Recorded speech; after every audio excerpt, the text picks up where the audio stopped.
The temptation is to take the surface answer, but we need the courage to go deeper. And if we are in fact following Jesus, going deeper is the only way we can go. And we have examples of what happens when our thinking is surface thinking. Even Peter in the gospel today had this problem. I'm going to read to you Matthew's gospel today. This is from the 16th chapter, beginning at verse 21. From that time on, Jesus began to show his disciples that he must go to Jerusalem and undergo great suffering at the hands of the elders and the chief priests and the scribes, and be killed, and on the third day be raised. And Peter took him aside and began to rebuke him, saying, God forbid it, Lord. This must never happen to you. But Jesus turned and said to Peter, Get behind me, Satan. You are a stumbling block to me, for you are setting your mind not on divine things, but on human things. And then Jesus told his disciples, If any want to become my followers, let them deny themselves and take up their cross and follow me. For those who want to save their life will lose it, and those who lose their life for my sake will find it. For what will it profit them if they gain the whole world but forfeit their life? Or what will they give in return for their life?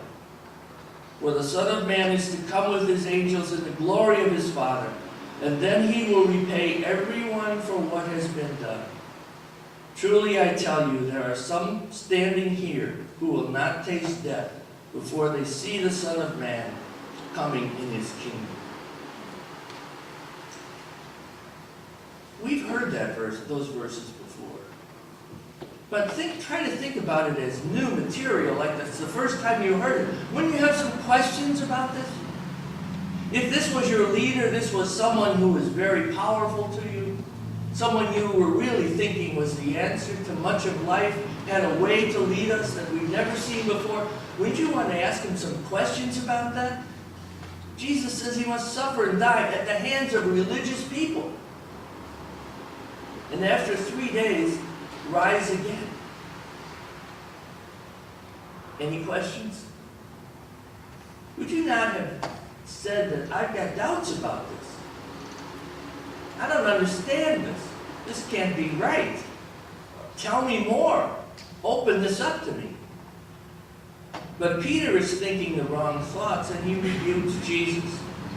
Because his human viewpoint, much like ours, wants to exclude vulnerability. We don't like to be vulnerable. We don't like to expose our vulnerability. We don't like to share our doubts and our problems in life with other people. We don't want others to see us as weak. Peter wants to believe in success. Surely God will make it so that Jesus will prevail. But think deeper than Peter, because our life, whether we admit it or not, is full of vulnerability and suffering. I was walking down Michigan Avenue in Chicago with my 2 daughters this summer. And I got a phone call on my cell phone from Maureen, who wanted me to know about Joan Smith's grandson. Vulnerable. We are so vulnerable. There is so much in life that we do not understand, that we do not like, where there is no success. And God sometimes does not make it so. Does not make it the way we want it. And there are no easy answers, so far as I can tell. There's a folk song where the singer says, is singing about her grandmother, and she says, Grandma taught me long ago, the only thing we own is our soul. The only thing we own is our soul. That's much of what Jesus talked about. When the dust clears away, we have our soul. And we need to feed that soul and discover for that soul and trust that soul and bring courage to our soul thinking. Because that's all we have. In verse 25, Jesus says, deny yourself, bear the cross, lose life to find life. I don't like those verses at all. Nearly everything in our culture, too, teaches the opposite of self-denial. You need this new car. You ought to have these things. Splurge on yourself. You've earned it. Even lawyers say, you've got enough to worry about. We'll take care of your legal problems. Oh yeah, they'll take care of your legal problems. They'll take care of a large part of your bank account too. I'm not criticizing lawyers, but there's no easy answers to this. Everything in our culture says, go ahead. Get what you want. And hold on to it. I have a very close friend who, when you go into her house and my house and probably most of your houses, look around at the stuff. If we had to make a list of all the stuff we had, everybody in this room, could you make the list? How long would it take you to make a list of everything? I mean, start with number one and keep writing page after page after page after page. And how many of those things would you have in your pages that you didn't even remember you had? I bought a Cubs shirt when I was in Chicago. Of course, the Cubs were going to be world champions this year. Sorry for the Red Sox. I bought a Cubs shirt. I came home. I put it in my closet. There's one exactly like it sitting in my closet. Everything in the culture teaches us, do not deny yourself. And what Jesus is driving at for us is really a mystery. But human imaginations struggle with mystery.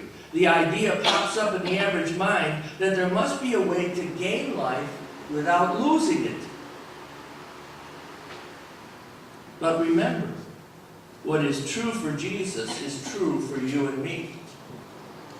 If you want to gain your life, you must lose it for God's sake. Questioning requires being vulnerable and open and thinking deeply and praying deeply and working from our souls more than anywhere else. Questioning reveals humility because we don't have all the answers. We have to look outside of ourselves.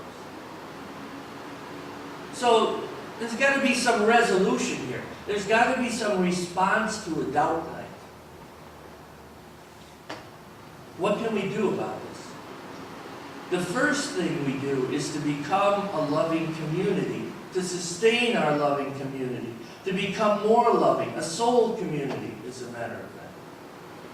So when others are caught in these questions, they know where to come. They come here. So we can love them and talk with them and share our soul with their soul and try to figure out some way to move on. We need each other in good times and bad. This kind of community is stronger, I believe, than communities with mere answers. Answers don't even compare to the loving community. That's our reason to be together in this church. There is no other, and none greater, certainly. Do you believe this?